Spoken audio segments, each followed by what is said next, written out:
듣겠습니다. 하나님 감사합니다.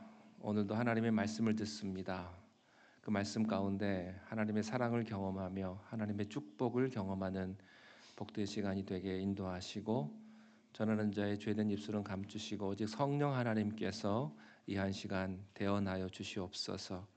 말씀 가운데 나타나시는 표현하시는 하나님, 오늘도 그 주님을 경험할 수 있는 복된 시간으로 인도하여 주옵소서. 예수님의 이름으로 기도하옵나이다. 아멘. 자, 오늘은 우리 가정의 달 마지막 가정해 주시는 메시지를 창세기 25장을 통해서 축복이 계속되는 가정이라는 주제로 함께 말씀을 나누도록 하겠습니다. 창세기는 모두 50장으로 되어 있는데요. 그 50장 가운데 딱 중간이 25장입니다. 그런데 25장은 아브라함의 마지막 중음에 대한 이야기를 하고 있습니다. 이 파란만장했던 아브라함의 생애는 그의 나이 175세로 이 세상을 마감을 합니다. 아브라함은 갈대아 우르에서 태어났고요. 거기서 75년을 살았습니다. 근데 75세 때 아브라함이 하나님의 음성을 듣죠. 하나님의 음성을 들을 때부터 아브라함의 인생이 180도 변하게 되고 그때부터 믿음의 삶을 시작을 합니다.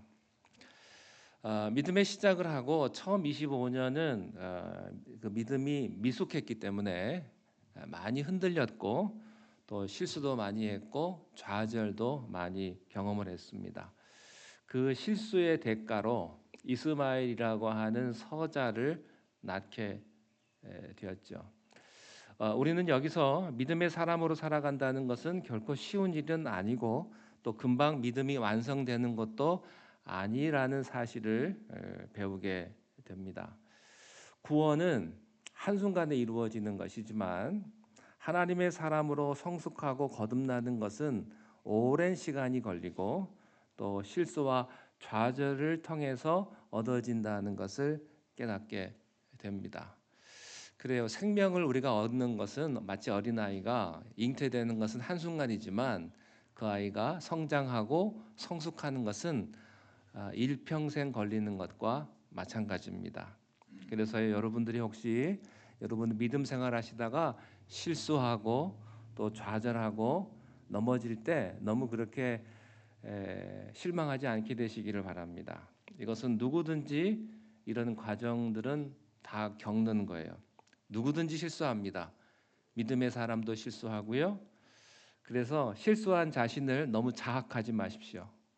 또 다른 사람의 실수도 너무 그렇게 함부로 말씀하시고 비판하시고 그렇게 함부로 하지 않게 되시기를 바랍니다. 집사가 그럴 수 있냐? 그런 말 하지 마세요. 그럴 수 있어요. 목사도 그럴 수 있고요. 권사도 그럴 수 있고요. 왜냐하면 우리들은 다 죄인된 그런 죄의 모습들을 가지고 있기 때문에 누구든지 잘못할 수 있고 실수할 수 있고 흔들릴 수 있기 때문에 그런 것입니다. 아브라함의 나이 100세 때 하나님은 약속대로 믿음의 아들 이삭을 주셨습니다. 그 이후부터 아브라함의 믿음이 달라집니다. 그리고 이삭을 낳고 37년을 더 살았습니다. 그리고 사랑하는 아내 사라가 먼저 세상을 떠납니다. 그리고 아브라함은 137세에 호라비가 됩니다. 그리고 3년 후에 이삭의 나이 40에 그 아들을 장가를 보내고 리브가라고 하는 여인을 며느리로 맞이하게 됩니다. 그리고 이삭이 결혼을 하고도 35년을 더 함께 살다가 그의 나이 175세에 인생을 마감을 합니다. 이것이 아브라함의 인생의 요약이었습니다. 그런데 오늘 25장에 가보면 아브라함이 세상을 떠나기 전에 한 가지 일을 특별히 여기서 소개해주고 있습니다. 그것은 무엇이냐면 그에게 후처가 있었다고 하는 사실입니다. 그리고 그 후처로 말미암아 많은 자녀들이 있었다는 것을 소개하는데 그것이 1절부터 4절까지의 내용이에요. 그 내용은 무엇이냐면 아브라함에게 후처가 있었고 그 후처의 이름은 그두라였습니다. 얼마 전에 우리 시험도 봤죠. 그두라라는 이 후처의 이름입니다. 그 후처를 통해서 6아들이 있었고 6아들 가운데 두 아들의 자녀를 소개를 하고 있습니다. 역대상 1장에도 보면요, 아브라함의 자녀들을 소개하면서 아브라함에게는 하갈이라고 하는 몸종이 있었고 또 사라가 있었고 그리고 그두라라고 하는 후처가 있었다는 소개를 하고 있어요. 왜 후처를 두었을까? 아마 두 가지 해석이 가능할 겁니다. 첫째는 그가 아내를 먼저 잃고 호라비로 살아가는 것이 너무 힘들기 때문에 후처를 두었을 것이다. 이런 추측이 하나 있고요. 두 번째는 사라가 생존하는 중에 본부인이 있는데 후처를 얻어서 그 당시 동양 문화권에 익숙한 대로 아들을 낳고 낳았을 것이다 라고 하는 두 가지의 해석이 가능합니다. 그런데 특별히 여기서 이렇게 성경에서 말씀하시는 것은 이 구두라에게 태어난 자손들은 하갈의 아들과는 달리 하나님께서 인정하시고 축복하시는 자녀였다고 하는 점입니다.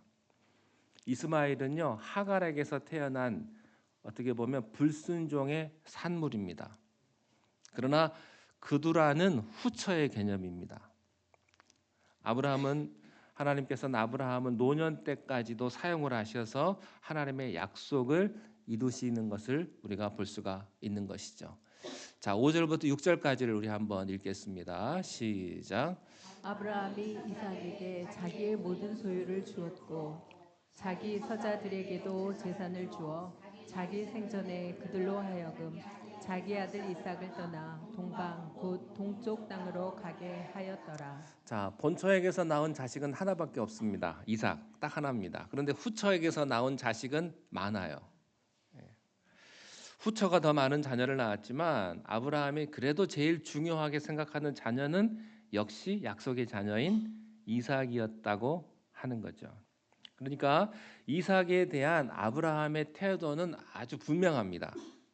아무리 많은 자녀가 있다 할지라도 대부분의 재산이 약속의 자녀에게 계승, 상속된다는 사실을 발견을 합니다. 이 아브라함은요, 창세기를 보면 그 당대의 부자였다는 것을 알 수가 있어요. 창세기 13장에 보면 아브라함에게는 가축과 은과 금이 풍부했다. 이런 표현이 있고요. 또 54장에 가보면 그의 집에 가신이 318명이 되어서 남자만 318명입니다. 그러니까 여자와 어린아이까지 하면 거의 1000명 정도의 가족들을 데리고 다니는 그런 아브라함의 식솔들이 한 1000명 이상이었을 것이라는 것을 알 수가 있죠. 굉장히 큰 부족 집단, 어떻게 보면 씨족 사회, 그 당시의 사회에 맞게 그런 집단의 머리라고도 할 수가 있겠습니다. 우리가 지난 시간에 말씀도 들었습니다만 이삭의 아내를 데려올 때도 그 늙은 종을 시켜가지고 아내를 데려올 때도 많은 낙타들을 동원을 했고 또 보물을 가진 부유한 사람이었다는 것을 알 수가 있죠. 역시 유대인입니다. 돈 많은 유대인들. 옛날부터 지금까지 유대인들은 돈이 많습니다. 자, 그런데 이 아브라함은 이 재산을 거의 다 아들에게 양도했다는 것이죠. 그런데 6절 말씀해 보니까 이삭뿐만 아니라 이삭이 중요하긴 하지만 다른 아들들 서자들에게도 재산을 주어서 자기가 살아 있을 때 그들이 이삭을 떠나서 동방 곧 동쪽 땅으로 가게 했다고 하는 것입니다. 아브라함은 재산을 이삭에게 물려주었고 또 배다른 자녀라고 서자들을 무시하지도 않았다고 하는 것입니다. 하갈의 경우도 마찬가지입니다. 모두 다 함께 살아가는 것을 알 수가 있어요.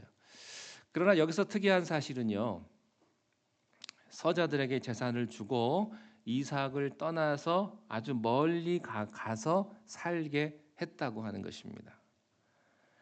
약속의 자녀인 이삭과 약속의 자녀가 아닌 그드라의 자녀들을 떨어져서 살게 했다라고 하는 것은요, 여러 가지 이유를 우리가 생각해 볼 수가 있어요. 아브라함은 참 지혜가 있었던 사람이었던 것 같습니다. 자기 씨지만 자기 자식이지만 배달은 형제거든요. 그러니까 형제들끼리 다툼이 일어날 수 있기 때문에 서로 떨어져서 살게 함으로 사소한 부딪힘을 미연에 방지하는, 서로 갈등하지 않게끔 서로 멀리 떨어져서 살 수 있게끔 그렇게 만들어 주었던 것이죠. 또 한 가지 해석은요, 약속의 자녀인 이삭에게 세속적인 다른 영향력을 갖지 못하도록 하는 영적인 배려였다고 하는 것입니다.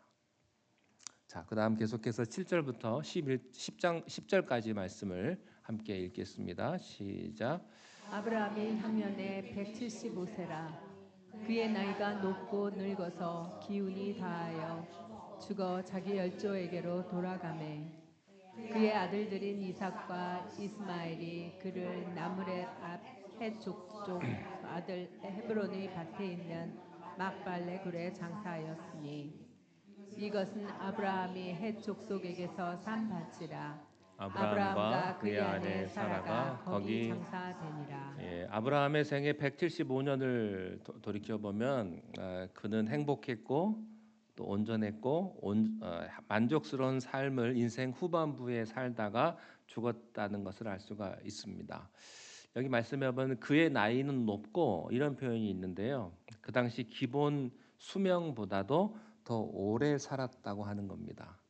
그 당시의 기준 연령으로 보면 아브라함이 장수했다, 오래 살았다라고 하는 표현이죠. 어떤 사람들은 요절해서 죽습니다. 교통사고로 죽기도 하고 병들어 죽기도 하고요. 여러 가지 이유로 죽기도 합니다. 그런데 나이가 들어서 자연사할 수 있는 것은 참 행복이죠. 아브라함이 그렇게 죽었다는 겁니다. 잠언 16장 31절에 보면 백발은 영화의 면류가 아니라 공의로운 길에서 얻으리라 하는 말씀이 있습니다.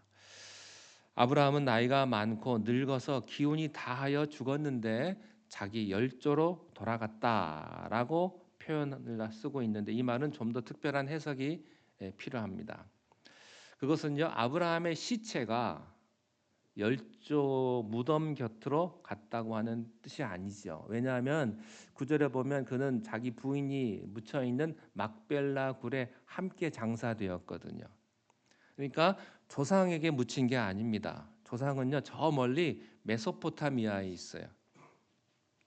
마치 우리가 한국에서 미국으로 이민 와가지고 한국 땅에 돌아가지 못하고 미국 땅에 묻힌 것과 같은 겁니다.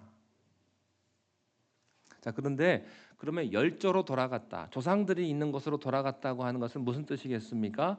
그것은 그 아브라함의 시체가 조상 옆에 묻힌 것이 아니라 자기 신앙의 열조들의 믿음의 반열에 아브라함도 서게 되었다라는 것을 보여주는 것이죠. 창세기 15장 15절에 너는 장수하다가 평안히 조상에게로 돌아가 장사될 것이요 라고 예언하고 있는데 바로 그 예언이 응답된 것입니다. 여러분, 인생의 행복이란 무엇이겠습니까? 여러분이 인생을 사시다가 순간순간 행복하다고 느끼실 때가 있을 겁니다. 순간순간 힘들 때도 있었지만 참 이때는 좋다, 행복하다 경험하실 때도 있으셨을 거예요. 그런데 인생의 참 행복이란 무엇입니까? 한평생 다 살아간 뒤에 여러분에게 남는 그 행복은 무엇이냐는 것입니다.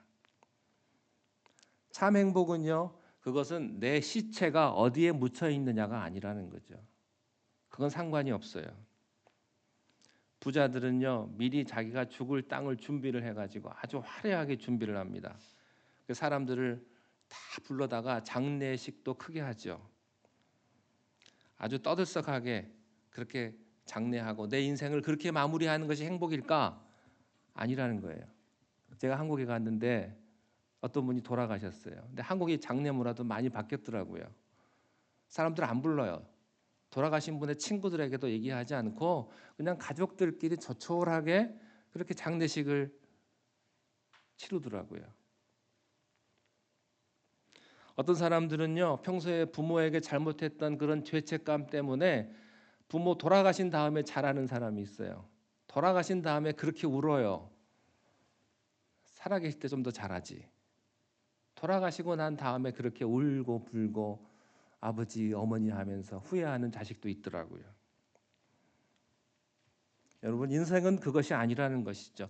진정한 인생의 축복은 죽는 날까지 주님의 뜻대로 살다가 그분의 품에 안겨 영원한 곳으로 가는 것입니다. 그게 행복이에요. 그게 영원한 행복입니다.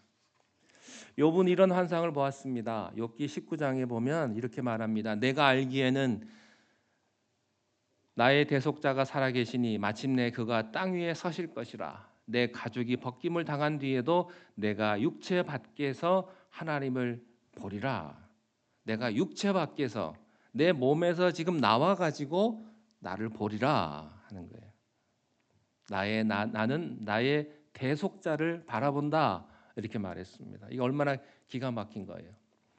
내가 죽어서 내 육체 밖에서 나의 하나님을 볼 것이다. 내가 그를 보리니 내 눈으로 그를 보기를 낯선 사람처럼 하지 않을 것이라. 아, 내 마음이 초조하구나. 여기 이렇게 말을 했습니다. 하나님의 사람들은요, 이런 환상을 보고 죽었습니다.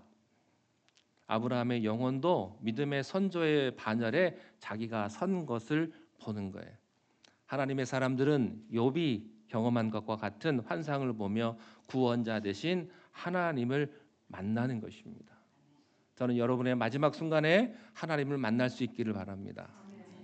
나를 인도하시고 나를 천국으로 인도하시는 그 주님을 여러분들이 만날 수 있게 되시기를 바라요. 누가복음 23장에 보면요, 예수님께서 십자가에 달려 돌아가실 때 한편 강도가 있었어요. 두 강도 가운데. 이 강도는요, 자기의 죽음을 앞에 놓고 예수님에게 다음과 같이 호소합니다. 주여, 당신의 나라에 임할 때 나를 기억하소서. 주님 뭐라고 말씀하십니까? 내가 진실로 진실로 내게 이르노니 오늘 나와 함께 낙원에 있을 것이다. 여러분, 이런 환상을 갖는 게 크리스찬이에요. 내가 오늘 나와 함께 낙원에 있을 것이다. 그 소리를 듣고 아버지여 내 영혼을 받아주옵소서라고 고백하는 것입니다. 오늘 설교의 주제는 이거예요. 아브라함이 175세에 장수하다가 죽었다. 이게 설교 제목입니다. 네. 여러분, 언젠가는 우리는 다 하나님 나라에 가게 될 것입니다. 그 날을 어떻게 준비하십니까? 어떻게 그 날을 맞이하시겠습니까?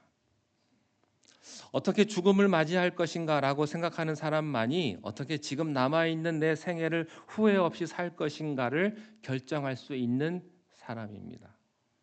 죽음을 생각하지 않는 사람은요, 삶을 바르게 살 자격이 없어요.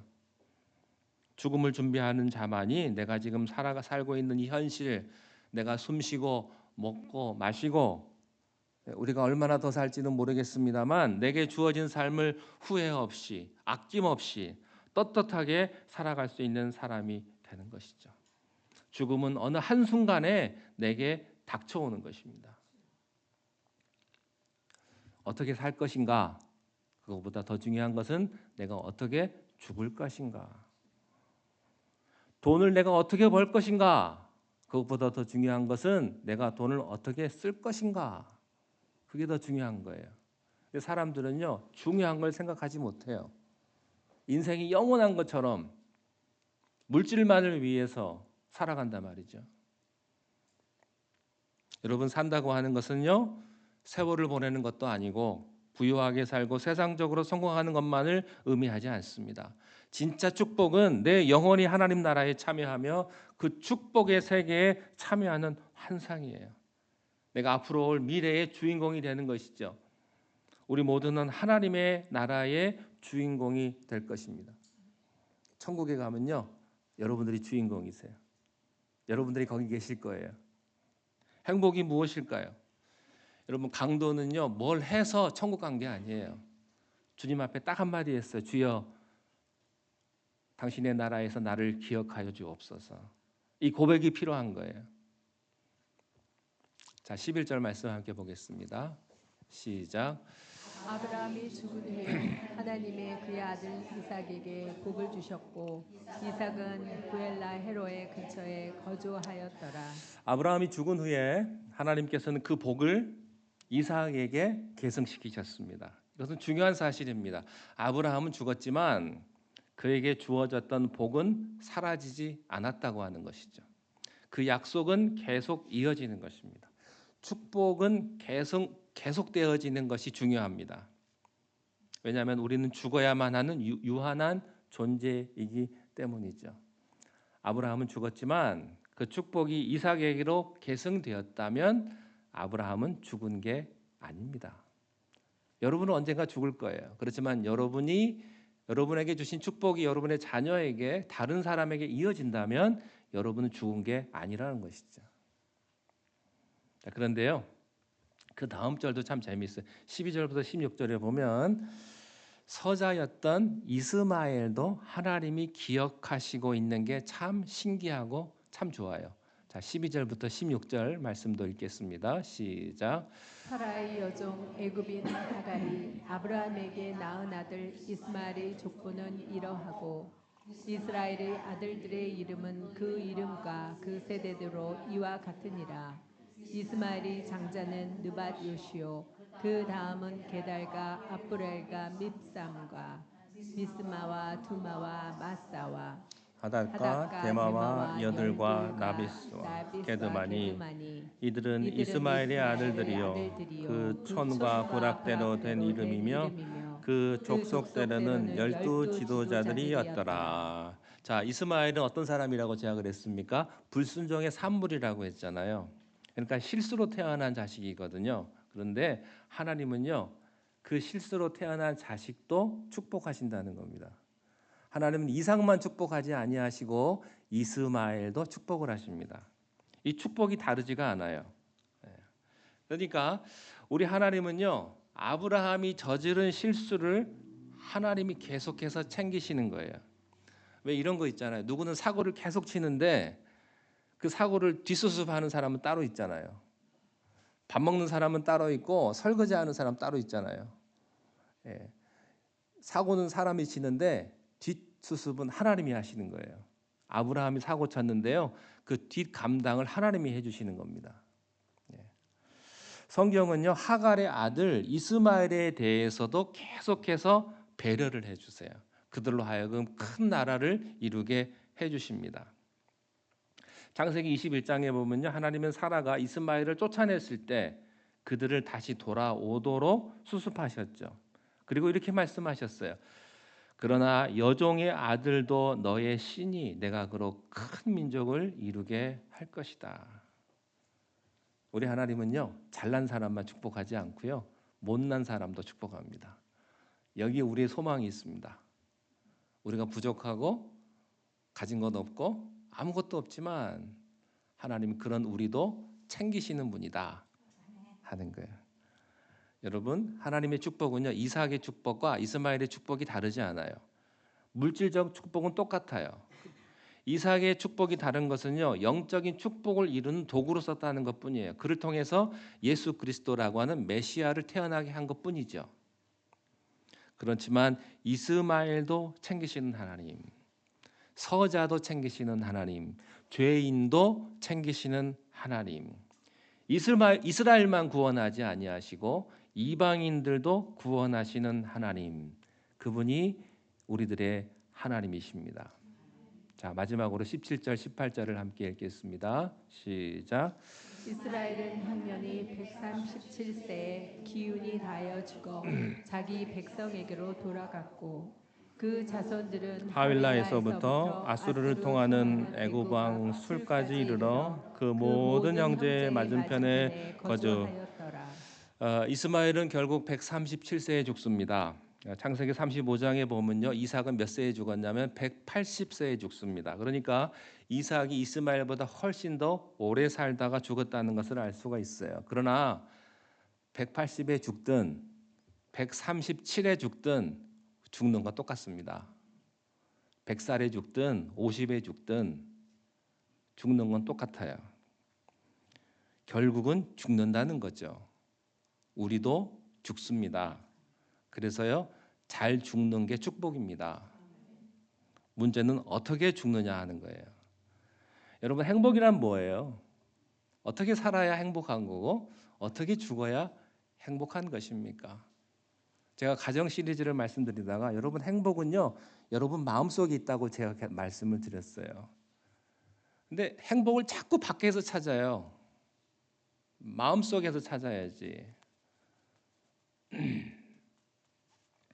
여러분에게 있어서 가장 소중한 사람은 여러분 옆에 있는 사람이에요. 멀리서 찾지 마세요. 여러분의 행복도 여러분 안에 있는 거예요.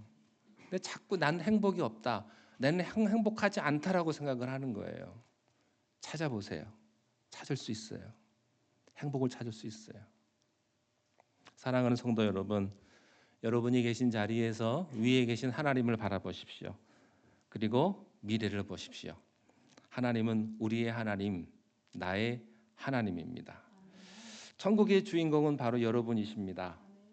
그래서요, 지금 좀 힘들고 아프고 어렵고 일이 잘 안 돼도요, 걱정하지 마십시오. 죄인도 챙기시는 하나님께서 여러분도 챙기실 줄로 믿습니다. 축복이 넘치는 복된 가정이 되시기를 주님의 이름으로 축원합니다. 기도하겠습니다. 하나님 아버지, 사랑하는 우리 발려교회 성도님들의 가정을 기억하사 모든 가족이 하나님의 은혜 가운데 믿음의 가정이 되게 하시고 복된 가정이 되게 축복하여 주시옵소서. 예수님의 이름으로 기도하옵나이다. 아멘.